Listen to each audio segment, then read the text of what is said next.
नमस्कार, मैं हूं आपके साथ मीनाक्षी रजत और आप देख रहे हैं सबका हिसाब होगा। ईरान की विध्वंसक मिसाइलों के आगे सुपर पावर अमेरिका बेबस हो चुका है। ट्रंप इस समय अपनी साख बचाने की हर संभव कोशिश में जुट गए हैं। ट्रंप अब ईरान को डील करने का आखिरी मौका देने की बात कह रहे हैं। लेकिन बड़ा सवाल यह है कि क्या यह सच में कोई वार्निंग है या फिर ट्रंप की चालबाजी का एक और नया पैंतरा है। ट्रंप का युद्ध के मोर्चे पर अचानक से इस तरीके से यू टर्न लेना पूरी दुनिया को चौंका रहा है। खास तौर पर खाड़ी देशों में इस वक्त खौफ और भय का माहौल पैदा हो गया है। वजह बिल्कुल साफ है। सुपर पावर अमेरिका अब युद्ध नहीं बल्कि युद्ध विराम चाहता है। ट्रंप ने ईरान को क्या चेतावनी दी है, चलिए अब आपको वो बता देती हूं। ईरान को अमेरिकी राष्ट्रपति ट्रंप का फाइनल अल्टीमेटम है। ईरान के पास इस समझौते का आखिरी मौका है, यह डोनाल्ड ट्रंप की तरफ से कहा गया है। अगर बातचीत नाकाम रही तो यूएस सैन्य कार्रवाई करेगा, यह डोनाल्ड ट्रंप ने चेतावनी दी। ट्रंप ने कहा हॉर्मुज पर अमेरिकी नौसेना का पूर्ण नियंत्रण है और उम्मीद है कि अगले 1-2 दिन में बातचीत शुरू होगी। हॉर्मुज फिर से खुल जाएगा। जो अमेरिका कभी आंखें दिखाता था, आज वो युद्ध विराम की भीख मांग रहा है। मध्य पूर्व के समीकरण पूरी तरीके से बदल चुके हैं। ईरान आज के दौर में अरब जगत का नया खलीफा बनकर के उभर रहा है, जिसके मिसाइल बेड़े ने वाशिंगटन से लेकर के तेल अवीव तक हड़कंप मचा रखा है। लेकिन इस जंग का त्रिकोण बेहद पेचीदा हो चुका है। एक तरफ जहां अमेरिकी राष्ट्रपति गिड़गिड़ा रहे हैं, वहीं ईरान के सर्वोच्च नेता मुस्तफा किसी भी तरह की बातचीत के मूड में बिल्कुल नजर नहीं आ रहे हैं। मुस्तफा ने साफ कर दिया है कि अमेरिका से कोई समझौता नहीं होगा। दूसरी तरफ इजराइल पूरी तरीके से आग बबूला है। इजराइल का एक ही एजेंडा है, ईरान का समूल सर्वनाश। खाड़ी देश इस बात से डरे हैं कि अगर अमेरिका पीछे हटा तो अमेरिका का सहयोग करने की सजा ईरान जरूर से देगा। सवाल यह है कि क्या ट्रंप का यह यू टर्न मिडिल ईस्ट को किसी बड़े महायुद्ध में झोंक देगा। आज इसी मुद्दे पर चर्चा के लिए हमारे साथ खास पैनल जुड़ा, उसे रूबरू करवाऊंगी, लेकिन उसके पहले एक छोटी सी रिपोर्ट देखिए।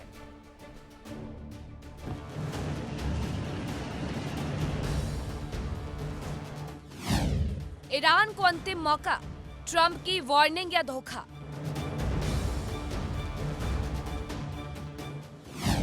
ट्रंप ने फेंका वार्ता का पासा, ईरान ने बताया झांसा।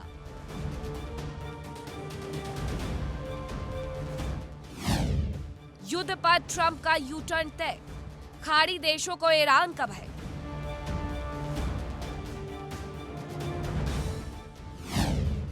सुपर पावर मांगे युद्ध विराम, अरब का खलीफा ईरान।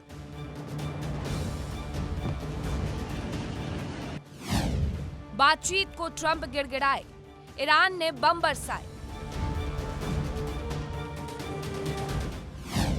अरब से ट्रंप का एग्जिट रूट, ईरान को सौंपेंगे हॉर्मुज। अब सवाल यह है कि क्या खाड़ी में ईरान की ताकत के आगे बेबस ट्रंप के एक बार फिर आखिरी मौके वाली चेतावनी अपनी हार छिपाने की कोशिश है। अब इसी पर करेंगे चर्चा की शुरुआत। कौन कौन से मेहमान मेरे साथ जुड़े हैं आपका परिचय करवाती हूँ। मेरे साथ जुड़ रहे हैं मेजर जनरल राजन कोचर, विंग कमांडर आलोक सहाय भी मेरे साथ जुड़ रहे हैं, विदेश मामलों की जानकार रोहित शर्मा जी हमारे साथ हैं और ईरान मामलों की जानकार हकीम रजा जी भी हमारे साथ जुड़ गए हैं। तो सबसे पहले मेजर जनरल राजन कोचर, हर बार ये 1 दिन 2 दिन 3 दिन का अल्टीमेटम दिखाई देना, दिया जाना, ये अमेरिका की बेबसी है, इसलिए वो बार बार कदम उठाने की जगह कदम पीछे हटाने की बातें कह रहे हैं। जय हिंद। ये मैं एक मिलिट्री पॉइंट ऑफ व्यू से आपका एक मिलिट्री एनालिसिस इसका देता हूँ, बिकॉज ये पॉलिटिकल डिप्लोमेटिक एनालिसिस के दायरे में नहीं आता है। अब आप इसको अमेरिका की सिचुएशन आज की डेट में देखिए कि अमेरिका के पूरे जितने भी उनके रिजर्व्स थे वो काफ़ी हद तक डिप्लीट हो चुके हैं। इसका मतलब है कि जब उसके पास थार्ड और ये पेट्रियट इंटरसेप्टर्स तकरीबन इस लड़ाई के स्टार्टिंग में 4500 थे और आज जो एक एक एक ऑथेंटिक पेंटागन की रिपोर्ट है जिसमें 867 पे ये आपका नंबर आ चुका है। इसका मतलब कि अगर और लॉकहीड मार्टिन को इसको अमेरिका ने अभी 58.6 बिलियन डॉलर्स का एक ऑर्डर दिया है, जिसमें 2000 इंटरेस्ट आने, तो उसमें भी टाइम लगे। तो जब हम इन चीजों को जोड़ते हैं और ट्रम्प की स्टेटमेंट के साथ इसको रिलेट करते हैं, तो ये चीज साफ हो जाएगी, अमेरिका इस लड़ाई को लंबा नहीं खींच पाएगा। और वो इसलिए नहीं खींच पाएगा, देखिए आपके पास रिजर्व्स होते हैं, वो आपको इसको रशिया की भी चुनौती आएगी टाइम पे। अगर इसको रशिया जो आपका अपना ईस्टर्न फ्लैंक नेटो को ये अगर एक्टिवेट कर देता है, तो अमेरिका के पास भी तो कुछ होना चाहिए उसको रिटेलिएट करने के लिए। दूसरा, अगर चाइना तैवान फ्रंट को एक्टिवेट कर देता है, तो वहां अमेरिका क्या करेगा? सो अमेरिका एक्चुअली फंस गया इस लड़ाई। वो सोचता था कि जल्दी में निपटारा हो जाएगा, पर ये निपटारा हो नहीं सका। और एक सेकंड इंपॉर्टेंट जो इसके साथ आपको लिंक करने वाला पॉइंट है, ये अमेरिका ने तकरीबन 1500 से 2000 टारगेट्स इसको ईरान में ऑलरेडी एड्रेस कर दिए। अब उनके पास, जब वो टारगेट एनालिसिस करते हैं, उनके पास टारगेट बचे नहीं। अब वही सेम टारगेट को अगर आप देखें, पिछले जो 13 दिन में जो अमेरिका ने स्ट्राइक किया था, वो काफी सिमिलर टारगेट्स पे बार बार किया था। और मैं बोलता हूं कि एक लॉ ऑफ डिमिनिशिंग रिटर्न होता है। इसका मतलब कि आप एक सैचुरेशन पॉइंट पे आ जाते हैं कि उसके बाद आप जितना भी इसको फायर करेंगे, आपको उसका फायदा नहीं होगा। तो ये इकोनॉमिक्स में होता है, और इसको यहाँ पर भी आप लगा सकते हैं। इतना ज्यादा वहां पर डिस्ट्रॉय कर दिया है कि अब वो खुद भी नहीं समझ पा रहे कि खाली खंडर में हम और कितने हमले करते रहेंगे। विंग कमांडर आलोक सहाय जी, अब आगे क्या तैयारियां की जानी है अमेरिका की तरफ से? पहले भी ये, हालांकि 2 दिन पहले भी यही चर्चा होने वाली थी कि अमेरिका और ईरान एक बार फिर से बातचीत की टेबल पर आ रहे हैं, लेकिन वो आते आते नहीं आ पाए हैं। इस बार उन्होंने मध्यस्थ भी तय कर दिए हैं, लेकिन अभी भी ईरान को बातचीत की टेबल पर लाना, और वो भी अमेरिका अपने भरोसे लेकर के आए, ये थोड़ा सा नॉट पॉसिबल वाली स्थिति है, क्योंकि अमेरिका ऐसे कृत्य लगातार कर रहा है जिसके बाद ईरान ने भरोसा खो दिया है अमेरिका के ऊपर से पूरा। मीनाक्षी जी नमस्कार। देखिए, बिल्कुल भरोसा खो दिया, और ये ट्रम्प जो है बहुत बुरी तरह से शेमलेस तरीके से स्टेटमेंट दे रहा है कि ईरान से हमारी बातचीत हो रही है, कोई बातचीत, और ईरान खुलेआम पब्लिक स्टेटमेंट दे रहा है कि हमसे तो कोई बात ही नहीं चल रही है, और ये कह रहा है कि नहीं हमारी बात चल रही है। सऊदी ने हमको रिक्वेस्ट किया है, इसके कारण हमने आक्रमण को रोक दिया है। सऊदी और कुवैत ने बहुत नुकसान हो जाएगा, इसलिए इनके पास एयर डिफेंस इंटरसेप्टर्स नहीं है, पैट्रियट थर्ड नहीं है, और जब ये प्रतिघात करेगा ईरान, तो उसका ये रोक नहीं पाएंगे, अपने एसेट्स को बचा नहीं पाएंगे। अपने एसेट्स, हाई वैल्यू एसेट्स अभी भी उन्होंने मिडिल ईस्ट से शिफ्ट नहीं किए हैं, और शिफ्ट करने के मूड में भी नहीं है। दूसरी बात देखिए, बमबारी जैसा जनरल कोचर सर ने बताया, बमबारी अमेरिका कर सकता है, लेकिन जैसा लॉ ऑफ डिमिनिशिंग रिटर्न उन्होंने बताया ना, वो बिल्कुल सही बात बताया। अब उनके पास नया टारगेट, उस टारगेट पर, जिस टारगेट पर आक्रमण और करके ध्वस्त करने से फर्क पड़ेगा, वहां पर ये आक्रमण कर ही नहीं सकते।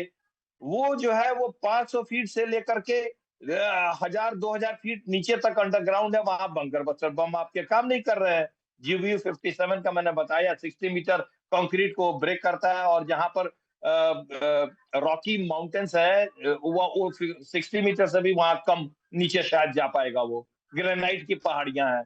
तो ये जहां उसका जो जखीरा है, उसके जो मिसाइल्स हैं, ड्रोन्स हैं, उसको ये खत्म नहीं कर पा रहे हैं, और इसलिए अमेरिका बिल्कुल बुरी तरह हताश हो चुका है। वो आक्रमण करेगा भी तो उसका कोई परिणाम नहीं निकलेगा। अभी आपको एक लेटेस्ट खबर बताऊं मीनाक्षी जी, देखिए इन्होंने बोला है ना कि स्ट्रेट ऑफ हॉर्मुज वो खोल दे, नहीं तो बहुत बुरा हो जाएगा, और स्ट्रेट ऑफ हॉर्मुज खोलने वाला है, वार्ता चल रही है। वार्ता चल रही है ईरान और ओमान के बीच में, स्ट्रेट ऑफ हॉर्मुज के खोलने पर आपस में उनकी बातचीत चल रही है। और अभी 3 घंटे पहले खबर आई है कि लगभग सहमति इन दोनों के बीच में बन गई है कि जितने भी शिप्स जाएंगे स्ट्रेट ऑफ हॉर्मुज से, वो उत्तरी छोर से जाएंगे ईरान के पास से होकर के, और जितने वो ईरान के सहमति से जाएंगे, ईरान को नोटिफाई करके, और जो लौटेंगे वो ओमान के तट से लौटेंगे, और ओमान उनको कोऑर्डिनेट करेगा, but with notification to Iran. ठीक है। और ये जो है एक सर्विस चार्ज लेंगे, बड़े छद्म तरीके से उन्होंने उसको टैक्स वसूली का नाम हटा करके उसको बोला है कि हम एक सर्विस टैक्स लेंगे, और उस सर्विस ये टैक्स मुद्दा का सर पिछले 4-5 महीने से, 50% डिवीजन 3-4 होगा। महीने से चल भी रहा है। फीस वसूली का मुद्दा जो है वो पिछले कई दिनों से चल रहा है। कभी वो पर्यावरण टैक्स हो जाता है, कभी जाने के लिए सर्विस टैक्स हो जाता है, ठीक है। लेकिन रोहित शर्मा जी, अब जिन देशों के नाम अमेरिका मध्यस्थ के तौर पर सुझा रहा है, पहली बात तो वो पीछे हटना चाहते हैं, पूरी दुनिया देख ही रही है, अमेरिका पीछे हटना चाहता है। जिन देशों के नाम मध्यस्थ के तौर पर अमेरिका सुझा रहा है, क्या ईरान उनके साथ, और वो देश ईरान के साथ कंफर्टेबल होंगे? क्योंकि ईरान की तरफ से उन तमाम देशों, कतर पर, यूएई पर, सऊदी पर लगातार हमले किए जा रहे थे। देखिए, इस मध्यस्थता में पाकिस्तान की तो बहुत बड़ी बेइज्जती हुई, बहुत बड़ी, और कोई और कंट्री अब अपनी बेइज्जती कराने के मूड में है तो आ जाए कराने, क्योंकि ये वॉर खत्म होती दिख नहीं रही है। लास्ट वॉर हमारी बातचीत चल रही है, लास्ट चांस है, ट्रम्प बोल रहे हैं, ईरान क्या बोल रहा है, ईरान बोल रहा है कौन सी बातचीत, कैसी बातचीत, किसकी बातचीत, हम तो जानते ही नहीं। तो अगर ये सूरत हाल है कि बातचीत को डिनाई किया जा रहा है, आउटकम तो हम बाद में देखेंगे, आएगा नहीं आएगा, और आ गया तो दोनों एक्सेप्ट करेंगे कि नहीं करेंगे। एमओयू के क्या हाल हुआ, एक्सेप्ट पहले तो कई पंगे पड़े, और उसके बाद फिर वो डिले होता चला गया, उसके बाद ट्रम्प के ट्वीट के बाद ईरान पुल आउट कर गया, फिर मुश्किल से पहुंचा, एमओयू साइन हुआ, जो एग्रीमेंट होना था वो एमओयू बन गया, और एमओयू भी कोलैप्स कर गया। तो ऐसे सूरत हाल में ये तो मुझे नहीं लगता। लेकिन हाँ, जहां तक बात है, इन्होंने चार्ज की बात की है कि ये charge, this charge I suppose is here to stay, क्योंकि अब ये है कि हम इस एरिया पे कंट्रोल कैसे रखें। वो कहने की बात है, $1 भी फीस लेना तो $1 मिलियन की बात कर रहे हैं, $1 भी फीस लेना तो ये मेरा हो गया, ये ऑफिशियल हो गया, और उसको पूरी वर्ल्ड ने मान लिया। दिक्कत यहाँ है, तो वो चाहेंगे कि नहीं। हाँ, ये जरूर होगा कि अगर बाय चांस इस पर चार्ज लग गया और ईरान और बाकी किसी और कंट्री ने मिल करके कर लिया ये काम, तो इनका तेल महंगा हो जाएगा। ब्रिटिश पेट्रोलियम के प्रॉफिट्स हैं डबल हो गई इस वॉर की वजह से, तेल की कीमत ऊपर गई, साथ में तेल की कीमत जाने के बाद उनके पास ऑर्डर और है। यही कुछ ऐसा ही शायद अमेरिकन ऑयल कंपनीज करना चाहती है कि यहाँ पर पंगा बना के ताकि यहाँ का तेल ना निकल पाए। ईरान तो निकाल लेगा अपना तेल, ईरान की तो अपना ही एरिया है, दूसरा अमेरिका कब बैठा रहेगा। ऑयल लॉबी बहुत स्ट्रॉन्ग लॉबी है। अगर मैं आपको 20 साल पहले लेके जाऊं, 30 साल पहले लेके जाऊं, आज इलेक्ट्रिक व्हीकल्स जो चल रहे हैं, ये 30 साल पहले क्यों नहीं बने? बन सकते थे। या 30 साल पहले हमारे पास बिजली नहीं थी? या 30 साल पहले हमारे पास बैटरीज नहीं थी? ये ऑयल लॉबी थी जिसने इस इलेक्ट्रिक व्हीकल को बनने नहीं दिया। थैंक्स टू चाइना, जिसने इतने मास स्केल पे बनाए, और मास स्केल पे बनाने के बाद अमेरिका को फोर्स कर दिया कि आप भी बनाइए, अदरवाइज तो ऑयल लॉबी बनने ही नहीं दे रही थी। ऑयल लॉबी की वजह से तो ईरान का हमला हुआ था, ऑयल लॉबी की वजह से इराक पे हमला हुआ, ऑयल लॉबी की वजह से ही इजिप्ट लेबनान दोनों के दोनों डूब गए। तो ये ऑयल लॉबी थी जो ये काम कर रही थी, और ये अमेरिकन ऑयल लॉबी या ब्रिटिश ऑयल लॉबी वो चाहेंगे नहीं, पूरे अफ्रीका को बर्बाद कर रखा है इस ऑयल लॉबी ने। तेल वर्ल्ड का second largest after water, second largest traded item, और उसमें मैसिव प्रॉफिट्स है।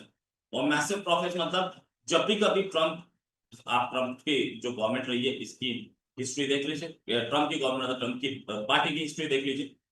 जॉर्ज बुश थे, जॉर्ज बुश ने भी यही काम किया, जॉर्ज बुश के फादर ने भी यही काम किया। क्यों? क्योंकि इनको ऑयल लॉबी को बहुत स्ट्रॉन्ग सपोर्ट है।